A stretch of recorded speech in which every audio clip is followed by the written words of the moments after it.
Hello everyone and welcome to the Trade Ideas live trading room recap for Tuesday, October the 8th. My name is Barry Anderson, moderator of your trading room. Any questions you may have for me, you can use this email address.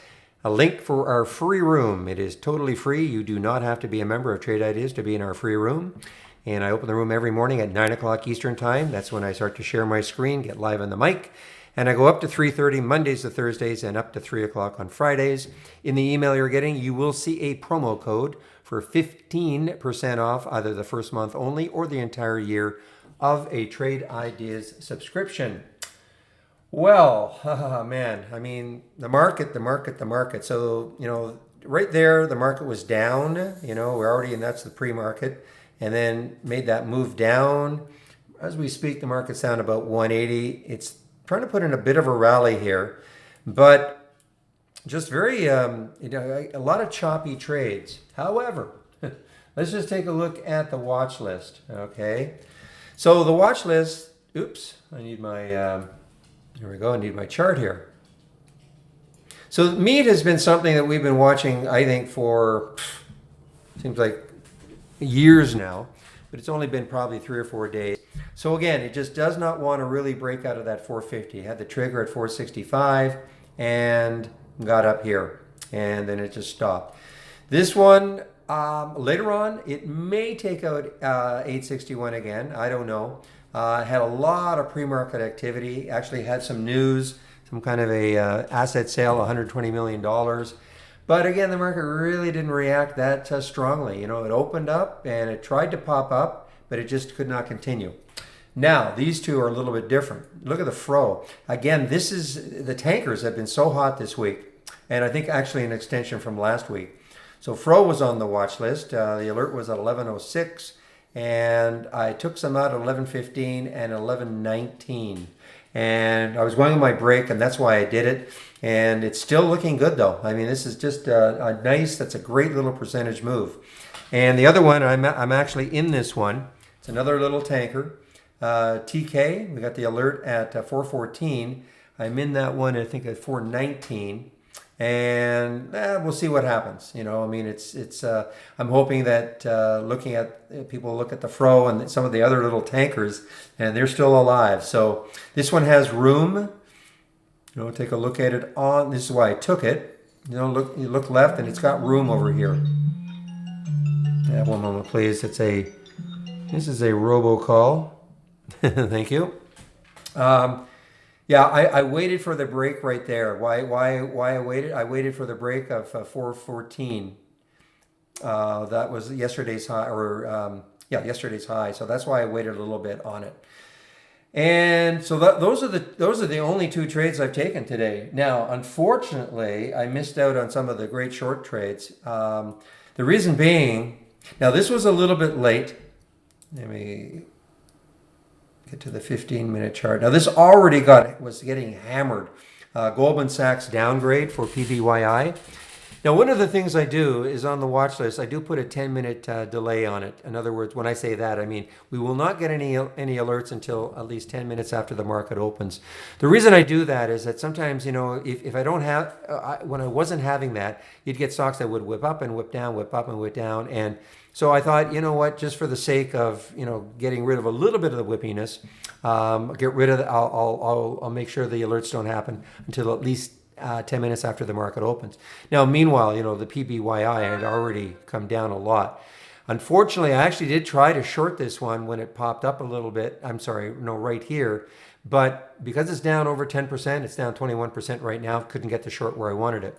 The Excel, it didn't really do anything. Again, very, very choppy. Lots of topping tails and bottoming tails.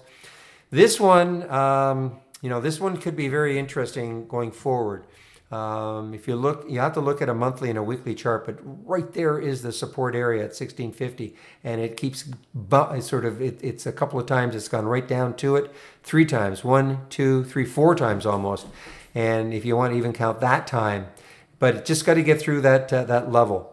The QGen, this would have been a very nice one. Again, one of those ones I just can't short it because it was down over 20% or 10%. When I say I can't short, what happens is that the uptick rule is in effect. So normally, of course, if you want to short something, you just go right in at the bid. But once a stock is down over 10%, there has to be some action at the ask before you'll get filled at the bid.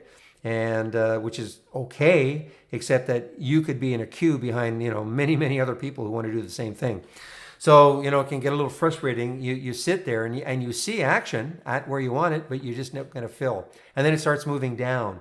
And I just won't chase it, So, just have to put up with that. The 25.71, it did get down to 25.13. This was another one, OCGN. I mean, look at this. It got all the way down to 122 from 151. The Geo this is one that's been on my watch list for a while. This is one of these, there's only the two private prison stocks, Geo and CXW. And I read why these are going down like they are. I mean, if you look at let's look at say a weekly chart, you're going to see, just bad, from 24.40 all the way down here.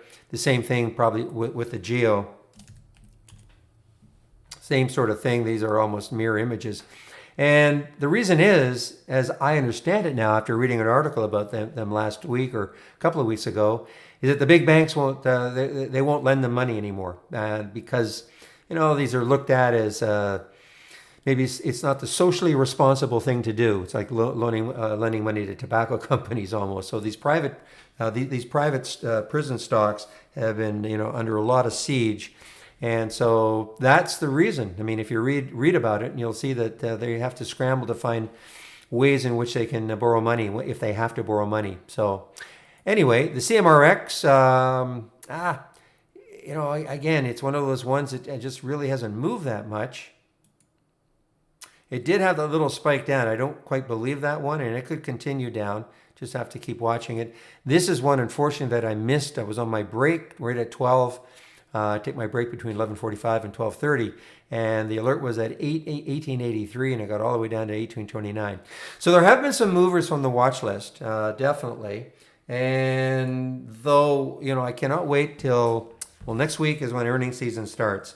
I believe Wednesday and Thursday we'll get the first start of some earnings, and then the week after we should get a lot of earnings plays, and we will see more stocks that, in my opinion, will have better trends. In other words, when they start moving in a direction, they should probably continue for a while, as opposed to this constant chopping up and down. So anyway, that is about it. I want to get back into the room. I'm only a very light trading day for me, just the two tankers, and see if the TK can kind of catch up to the Fro, which is still really, really strong. Boy, that's a great alert from 1106. And I'm looking at the chart right now. It's 11.36. I mean, a 30-cent move for an $11 stock. That's just a great percentage move. All right, everybody. Want to get back into the room. And, okay, have any questions for me? You can use this email address, a link for our 100% free room. Again, you don't have to be a member of Trade Ideas to be in our room. So I'll open the room tomorrow morning at 9 o'clock Eastern Time. Hope to see you in the room tomorrow. Bye-bye.